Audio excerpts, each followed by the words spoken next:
السلام عليكم ورحمة الله وبركاته. ازيكم يا شباب؟ عاملين ايه؟ اتمنى يا رب تكونوا بخير. كل سنة وانتم طيبين، وعيد سعيد عليكم جميعا ويعود عليكم الايام بخير. النهاردة جايبين لكم موضوع جديد وهو جولة في السلاكة. هنشوف حاجات جديدة ان شاء الله، ولا يعني هنشوف تطورات، وهوريكم دلوقتي حمام بيزق تلات زغاليل، والحامل اللي يعني طردناه من بعضه، مش جوزناه لبعضه، وحمام فيه حمام حصة، والحمام التاني اللي احنا جوزناه لبعضه هنعرف دلوقتي. يلا بسم الله. بس الاول نطمن على الحمام بتاعنا. بسم الله ما شاء الله. القص الوزار بيحضر لعش، قص الوزار بيحضر لعش. بسم الله ما شاء الله. وده القص الفرنساوي دوت، غالبا انا اكتشفت فيه ان هو عنده ديدان بس بعد ما اديته الدواء بدأ كويس، لذلك ما كانش بيحص معايا. ودوت ان شاء الله بيحضر لعش. تمام. انا مش عاوز احرق بس المفاجأة، بس ايه، تعالى بس سوا كده نكلف الحمام الاول بتاعنا بحيث ياكل ويوكل الزغاليل اللي معاه. بعد كده نوريكم ايه اللي حصل جديد في السلكة. ورجعنا لكم تاني يا شباب. دلوقتي في كلف الحمام، هنكلف الحمام الاول، بعد كده نخش في الفيديو. بسم الله. السلام عليكم.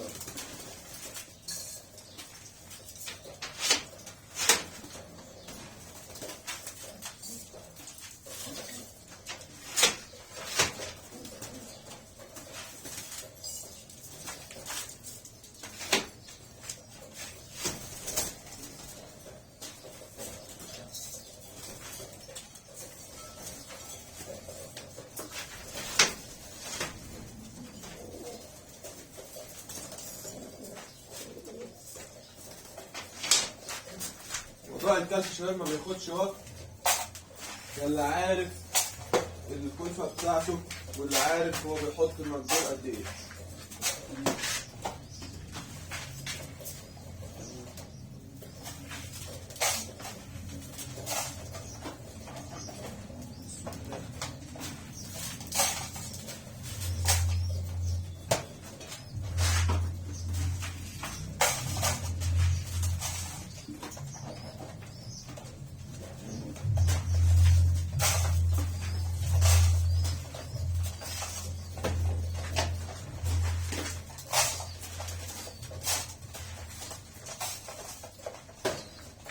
الوحش ده بقى بتاعنا ايه، الوحيد اللي هنزود له الكلفة ده يا شباب. ده الوحيد اللي هنزود له الكلفة.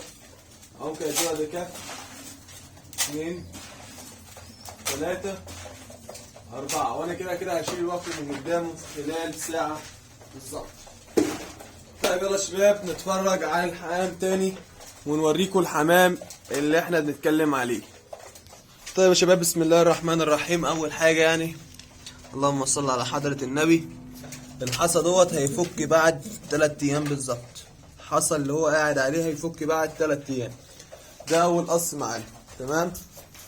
بسم الله الرحمن الرحيم. المفاجأة بتاعتنا اللي انا ما كنتش واخد بالي منها، انا كنت بحساب الطيرة التانية هي النتاية، ولكن طلعت ذكر. لاحظوا بس معايا انا عملت ايه، ولو رجعت للفيديو اللي انت متابعني هتعرف ايه اللي حصل بالظبط. هنا في النتاية القشر بندق، والذكر الاسترالي ابو سحنة اللي هناك ده. ذكر الاسترالي ابو سحنة انا كنت بقول عليه نتاية لانه كان بيفك في الريش. تمام. فمش كان ظاهر عليه، وكان بيقعد يجعر ومبهدل الدنيا، وطلع في الاخر ذكر، وانا كنت بقول عليه انتايه. تمام. ودي القشر بندق الانتايه بتاعتنا. تمام يا شباب. ده الذكر اللي احنا كنا بنقول عليه استرالي وطلع نتايه، والذكر ده اتجوزها بفضل الله. تمام. دي اول حاجه يمكن من المفاجآت اللي كانت معانا النهارده. تمام. نتفرج على دول. قص ده خلاص بسم الله ما شاء الله. الانتايه عليها البيضه، انتايه عليها البيضه، احتمال النهارده تبيضها النهارده. ده ما كلفناهوش. خد يا باشا، خد يا ريس. تمام. بسم الله ما شاء الله. بسم الله لا لا قوة الا بالله العلي العظيم. بسم الله. الزغلول القطاطي الزغلول القطاطي طالع قشر سمك، طالع قشر سمك، حاجات بسم الله ما شاء الله، حاجة كويسة من فرخنا بفضل الله. تمام. ده الشادو، الحصى بتاعته انا كنت بقول ان هي مش هتعمر، لقيناها طالعة صغيرة خالص، لقيناها طالعة صغيرة خالص، والتكوين يعتبر ضعيف، بس بسم الله ما شاء الله مكونة ومعرقت كمان، كونت وعرقت. ده القص الانجليزة بسم الله ما شاء الله. الام حنينة يعني حنية بسم الله ما شاء الله، بتضرب اهيت عشان ما لطش البيض بتاعها. الحصويتين نايمين عليه. تمام يا شباب. ده الحمام اللي احنا عارفينه طبعا، وده القص الاسترالي معادينه على حصى. ده القص الاسترالي سايبينه على الحصى بتاعته. مش هاممني ده كله، بس نبص على اللي تحت الاول.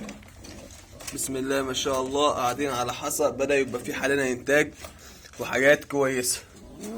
طيب اللي فاكر القص ده كان الزغلول دوت معاه زغلول تاني، الزغلول الزاجل لبسناه دبلة الاتحاد، لبسناه دبلة الاتحاد. الزغلول دوت كان معاه زغلول تاني ضعيف، كان هيموت مننا، بس الحمد لله عملنا فيه حاجة كويسة، وان شاء الله يعيش معانا ويكون كويس ويطلع بصحة كويسة. عملت ايه طيب يا محمد؟ جبت، شفت الاهالي اللي هي معاها زغاليل بنفس العمر، معاها زغاليل في نفس العمر. بسم الله ما شاء الله يا شباب. هو ده الزغلول، الزغلول الابيض ده هو اخو اللي تحت، هو اخو اللي تحت، واخو الزغلول الابيض ابو كتاف اللي هو بيفيك في الريش دلوقتي. تمام. بسم الله ما شاء الله. والاهالي موكله، مع ان لسه مدينهم الوكل وموكله برضه. تمام. القص ده بقى تعرف، لا طالما هو عمال يزق في الحمام دوت، تعرف ان القص ده حنين وكويس، ولو اديته اي جوز هيقومه معاك وهيطلعه لك بصحه كويسه. القص دول. تمام يا شباب. دي كانت حلقة النهاردة عن الحمام، وازاي مثلا لو في فرد حمام طلع عندك ضعيف عن اخوه التاني، وعندك حمام في نفس الحجم ونفس العمر زغاليل كده، المفروض بقى تشيل الزغلول ازاي انت تشيله وتحطه مع الزغاليل التانية. طيب لو انت حطيته واثر على الزغاليل التانية، بتقوم جايب الزغلول منهم، تخلي الاهالي تزق الزغاليل، بعد كده تشيل الزغاليل وتحط الزغلول دوت، فهو هيزقه ويطلعه لك بصحة كويسة. والحمد لله اللي احنا لحقناه وبقى بصحة كويسة، وان شاء الله هيطير عندنا برضو وهنفرخ منه بإذنك يا رب. وهوريكم دلوقتي كان في هنا في المصطبة ديت حمام، كان في هنا الزغاليل اللي انتوا عارفينها طبعا. افتح بس الباب تاني عشان الحمام لما ينزل يخش تاني. صحيح عملنا هنا ايه، كان نظام الصيدلية بقى بتاعتنا، الصيدلية اللي فيها الأدوية بتاعت الديدان ودمعة العين وموسع الشعب موسع للشعب الهوائية. ده أنا جايبه عشان عندي فرد كشاك تحت، عنده التهاب في الرئتين وعاوز أوسع له الشعب الهوائية. هبقى أوريكم الذكر الكشاك جايبين له الانتاج الكشاك تحت، هي الانتاج خد ذكر الرماية وحصه تحت، ولكن احنا إن شاء الله هنعزلهم عن بعض، بس بعد لما نحصن الذكر البنيدي اللي احنا جبناه، وهنحطهم ان شاء الله. الباب بتاعهم هيكون التاني ده، هيكون ده او ده، اي واحد منهم. تمام يا شباب. تعالوا كده نبص بصة على الزغاليل بتاعتنا اللي احنا عودناهم ان هم يطيروا بره. بسم الله ما شاء الله، ولا حول ولا قوة الا بالله. هم يا شباب شايفينهم؟ بسم الله الرحمن الرحيم. حاجات بسم الله ما شاء الله. ودي حاجات كويسة في الزواجل، ان هي ما بتقفش على بيوت حد، بتقف على عشتها فقط. وديت ميزة الزاجل، ان الزاجل بيقف على عشته فقط، ما بيقفش على عشة اي حد. تمام يا شباب. هم 5 كده وايه، وهينزلوا يقعدوا جوه في المصطبة بتاعتهم. ايه اللي مطلعك بره ده يا شباب؟ زغاطة دي زغاطة تبع الحمام. ده كان فيديو النهارده شباب، ويا رب تكونوا استمتعتوا معانا بالحلقه. حلقه بسيطه ولكن مهمه، وان شاء الله هننزل الفيديو ده بأقرب وقت. وهنحاول ان احنا ننزل لكم فيديوهات كتير، وهنحاول ان شاء الله ان هو يكون في حمام مستويات اعلى من اللي عندنا. يعني انا كل ما بشوف المستوى اللي عندي بقول لا، انا بدي اطور من الحمام اللي عندي. الحمام اللي عندي 10%، لا انا هخليه 30%، مش هقلل الا تحت. تمام يا شباب، كان معاكم اخوكم محمد احمد في تربية او تنويع الحمام. لو انت مش مشترك في القناة اتمنى انك تنزل تشترك دلوقتي في القناة، واعمل لنا لايك واكتب لنا كومنت كويس كده لكي نستمر في المزيد ان شاء الله. والسلام عليكم ورحمة الله وبركاته.